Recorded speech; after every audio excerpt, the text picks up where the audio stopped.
Chapter 3 of The Hunger Games. If you haven't seen chapters 1 or 2, I will put them in the link down below, and also where you can get this book and the other two in the series. So here we go. Chapter 3. The moment the anthem ends, we are taken into custody. I don't mean we're handcuffed or anything, but a group of peacekeepers marches us through the front door of the Justice Building. Maybe tributes have tried to escape in the past. I've never seen that happen, though. Once inside, I'm conducted to a room and left alone. It's the richest place I've ever been in, with thick, deep carpets and a velvet couch and chairs. I know velvet because my mother has a dress with a collar made of the stuff. When I sit on the couch, I can't help but running my fingers over the fabric repeatedly. It helps to calm me as I try to prepare for the next hour, the time allotted for the tributes to say goodbye to their loved ones. I cannot afford to get upset, to leave this room with puffy eyes and a red nose. Crying is not an option. There will be more cameras at this train station. My sister and mother come first. I reach out to Prim and she climbs onto my lap, her arms around my neck, head on my shoulder, just like she did when she was a toddler. My mother sits beside me and wraps her arms around us. For a few minutes, we say nothing. Then I start telling them all the things they must do, now that I will not be there to do them for them. Prim is not to take any tessera. They can get by if they're careful. On selling Prim's goat milk and cheese and the small apothecary business my mother now runs for the people in the scene. Gail will get her the herbs she doesn't grow herself, but she must be careful to describe them because he's not as familiar with them as I am. He'll also bring them game. He and I made a pact about this a year ago or so, and will probably not ask for compensation, but they should thank him with some kind of trade, like milk or medicine. I don't bother suggesting Prim to learn to hunt. I tried to teach her a couple times, and it was disastrous. The woods terrified her, and whenever I shot something, she'd get teary and talk about how we might be able to heal him if we got him home soon enough. But she makes out well with her goat, so I concentrate on that. When I am done with the instructions about fuel, trading, and staying in school, I turn to my mother and grip her arm hard. Listen to me. Are you listening to me? She nods, alarmed by my intensity. She must know what's coming. You can't leave again, I say. My mother's eyes find the floor. I know, I won't. I couldn't help what. Well, you have to help at this time. You can't clock out and leave Prim on her own. There's no me now to help you both live. It doesn't matter what happens. Whatever you see on the screen, you have to promise me you'll fight through it. My voice has risen to a shout. In it is all the anger and the fear I felt of her abandonment. She pulls her arms from my gasp, moved to angered herself now. I was ill. I could have treated myself if I had the medicine I have now. That part of her being ill might be true. I've seen her bring back people suffering from immobilizing sadness since. Perhaps it is sickness, but it's one we can't afford. Then take it, and take care of her, I say. I'll be all right, Katniss, says Prim, clasping my face in her hands. But you have to take care too. You're so fast and brave. Maybe you can win. I can't win. Prim must know that in her heart. The competition will be far beyond my abilities. Kids from wealthier districts, where winning is a huge honor. They've been trained their whole lives for this. Boys who are 2 and 3 times my size. Girls who know 20 different ways to kill you with a knife. Oh, there will be people like me too. People to weed out before the real fun begins. Maybe, I say, because I can hardly tell my mother to carry on if I've already given up myself. Besides, it isn't in my nature to go down without a fight, even when things seem unsurmountable. Then we'd be rich as Haymitch. I don't care if we're rich. I just want to come home. You will try, won't you? Really, really try? Asks Prim. Really, really try. I swear it, I say, and I know because of Prim, I'll have to. And then the peacekeeper is at the door, signaling our time is up, and we're all hugging one another so hard it hurts, and all I'm saying is, I love you both. And they're saying it back, and then the peacekeeper orders them out, and the door closes. I bury my head in one of the velvet pillows as if they can block out the whole thing. Someone else enters the room, and when I look up, I'm surprised to see it's the baker, Peeta Mellark's father. I can't believe he's come to visit me. After all, I'll be trying to kill his son soon. But do know each other a bit, and he knows Prim even better. When she sells her goat cheese at the hob, she puts 2 of them aside for him, and he gives her a generous amount of bread in return. We always wait to trade with him when his witch of a wife isn't around, because she's so much nicer. I feel certain he would never have hit his son the way she did over the burned bread. But why has he come to see me? The baker sits awkwardly at the edge of one of the plush chairs. He's a big, broad-shouldered man with burn scars from years at the oven. He must have just said goodbye to his son. He pulls a white paper package from his jacket pocket and holds it out to me. I open it and find cookies. These are a luxury we can never afford. Thank you, I say. The baker's not a very talkative man in the best of times, and today he has no words at all. I had some of your bread this morning.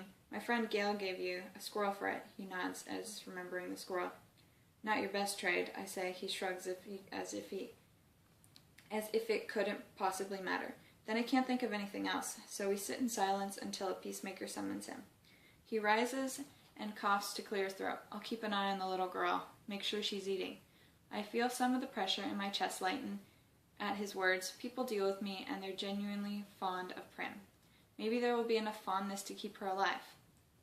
My next guess is also unexpected. Madge walks straight to me. She is not weepy or evasive. Instead, there's an urgency about her tone that surprised me.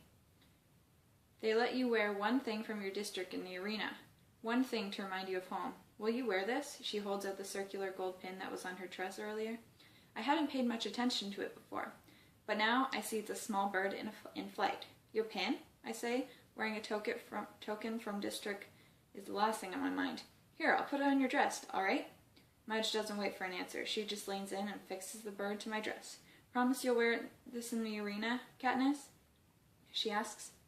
Promise? Yes, I say. Cookies, a pin. I'm getting all kinds of gifts today. Madge gives me one more. A kiss on the cheek. Then she's gone, and I'm left thinking that maybe Madge really has been a friend all along. Finally, Gale is here, and maybe there's nothing romantic between us. When he opens his arms, I don't hesitate to go into them. His body's familiar to me. The way it moves, the smell of wood and smoke, even the sound of his heart beating. I know from quiet moments on a hunt, but this is the first time I really feel it, lean and hard-muscled against my own. Listen, he says, getting a knife should be pretty easy. But you've got to get your hands on a bow. That's your best chance. They don't always have bows, I say, thinking of the year that we're only horrible spiked maces that tributes had to be bludgeoned one another to death with. Then make one, says Gale. Even a weak bow is better than no bow at all. I've tried copying my father's bow with poor results. It's not that easy. Even he had to scrape his own work sometimes. I don't even know if there'll be wood, I say. Another year, they tossed everybody in a landscape with nothing but boulders and sand and scruffy bushes. I particularly hated that year. Many contestants were bitten by venomous snakes or went insane from thirst. There's almost always some wood, Gale says. Since that year, half of them died of cold, not mentioned entertainment in that. It's true. We spent one Hunger Games watching the players freeze to death that night. You could hardly see them because they were just huddled in balls and had no wood for fires or torches or anything. It was considered very anticlimactic in the capital. All those quiet, bloodless deaths. Since then, there's usually been wood to make fires. Yeah, there's usually some, I say. Katniss, it's just hunting. You're the best hunter I know, says Gale. It's not just hunting. They're armed. They think, I say. So do you. And you've had more practice. Real practice, he says. You know how to kill. Not people, I say. How different can it be, really, says Gale grimly. The awful thing is that if I can forget their people, it will be no difference at all.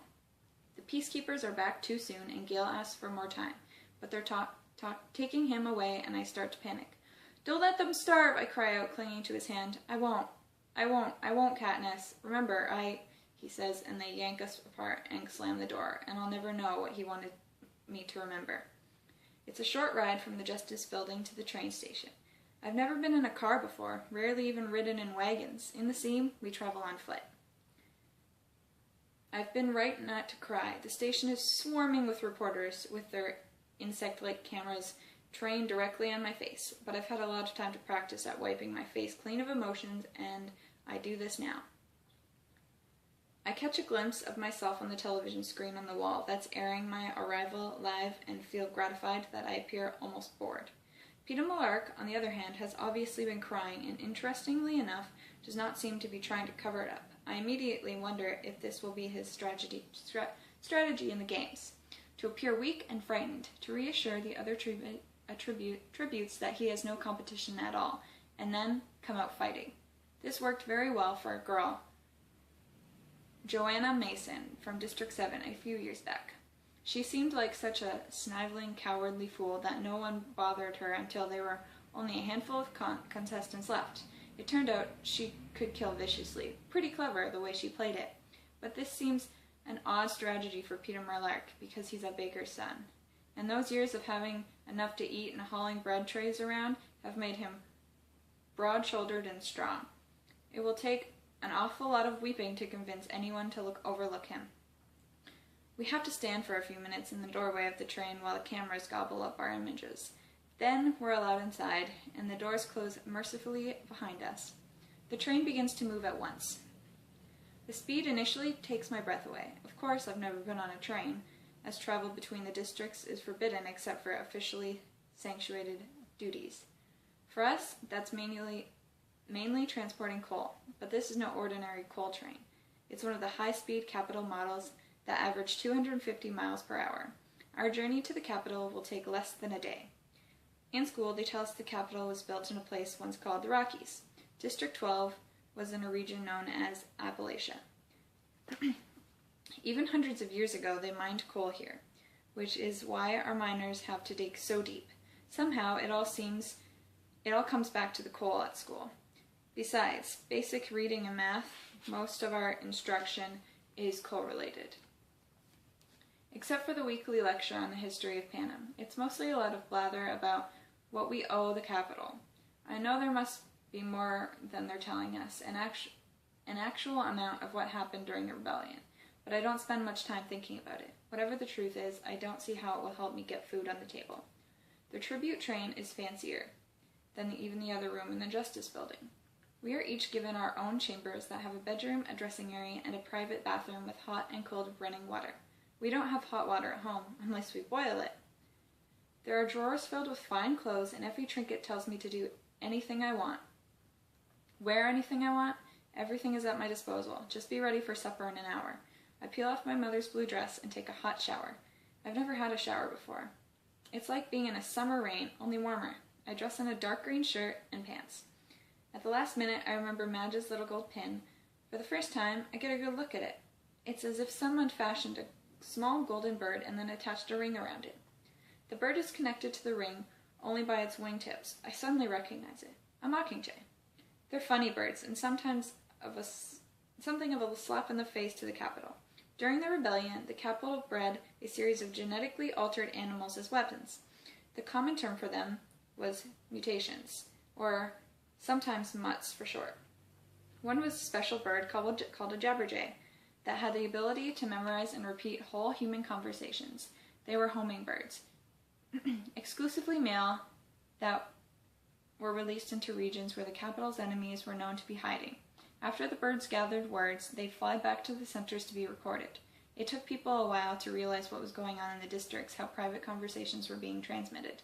Then, of course, the rebels fed the capital endless lies, and the joke was on them. So the centers were shut down, and the birds were abandoned to die off in the wild. Only they didn't die off. Instead, the jabberjays mated with female mockingbirds, creating a whole new species that could replicate both bird whistles and human melodies. They had lost the ability to enunciate words, but could still mimic a range of human vocals, from a child's high-pitched warble to a man's deep-toned voice. And they could recreate songs, not just a few notes, but whole songs with multiple verses, if you had the patience to sing to them, and if they liked your voice. My father was particularly fond of mockingjays. When we went hunting, he would whistle a song and sing complicated songs to them, and after a polite pause, they'd always sing it back. Not everyone is treated with such respect. But whenever my father sang, all the birds in the area would fall silent and listen. His voice was that beautiful, high and clear, so filled with life, it made you want to laugh and cry at the same time. I could never bring myself to continue practice after he's gone. Still, there's something comforting about that little bird. It's like having a piece of my father with me, protecting me. I fasten the pin onto my shirt, and with the dark green fabric on the background, I can almost imagine the mockingjay flying through the trees. Effie Trinket comes to collect me for supper. I follow her through the narrow, rocking corridor into a dining room with polished paneled walls. There's a table where all the dishes are highly breakable. Peter Malark sits waiting for us. The chair next to him is empty. "Where's Hamish?" asks Effie Trinket brightly. "Last time I saw him, he was going to take a nap," says Peter. "Well, it's been an exhausting day," says Effie Trinket. I think she's relieved by Hamish's absence, and who can blame her? The supper comes in courses. A thick carrot soup, green salad, lamb chops, mashed potatoes, cheese, and fruit, a chocolate cake. Throughout the meal, Effie Trinket keeps reminding us to save space because there's more to come. But I'm stuffing myself because I've never had food like this. So good and so much, and because probably the best thing I can do between now and the games is put on a few pounds. At least you two have decent manners, says Effie Trinket as we're finishing our main course. The pair last year ate everything with their hands like a couple of savages. It completely upset my digestion. The pair last year were two kids from the seam who'd never, not one day in their lives, had enough to eat. And when they did have food, table manners were surely the last thing on their minds. Peter's a baker's son. My mother taught Prim and me to eat properly, so yes, I can handle a fork and knife. But I hate Effie Trinket's comment so much I make a point of eating the rest of my meal with my fingers. When I wipe my hands on the tablecloth, this makes her purse her lips tightly together. Now that the meal's over, I'm fighting to keep the food down. I can see Peeta's looking a little green too. Neither of our stomachs is used to such a rich fare.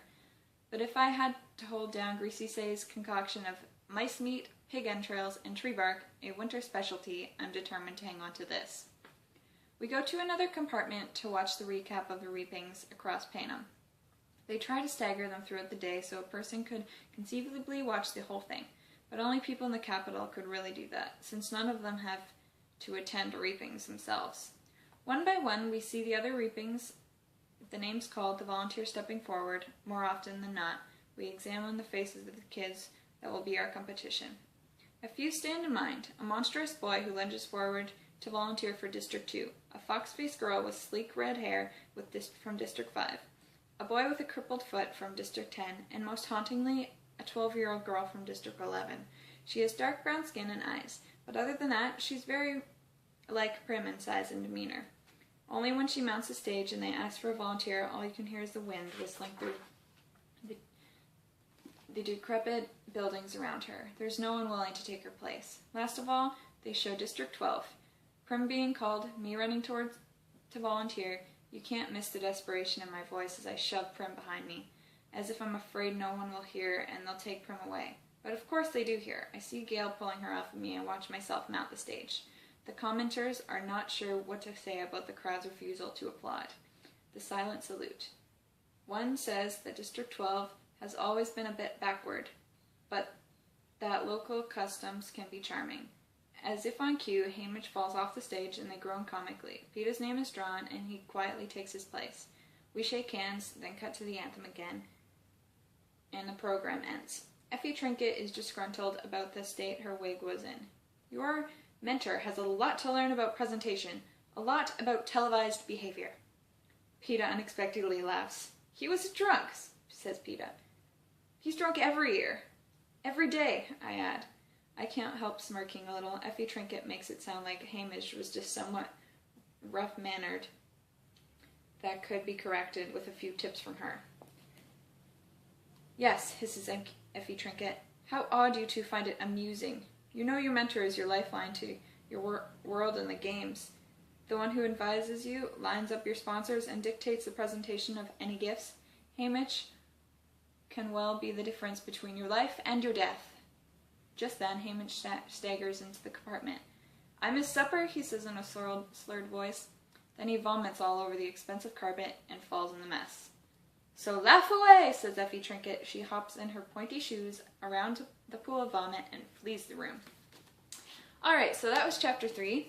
And if you want to see more, I will be putting up chapter 4 tomorrow. So I hope you liked it. If you do, make sure to give it a quick thumbs up. Thanks for watching. Please subscribe, and I will see you guys tomorrow. Bye!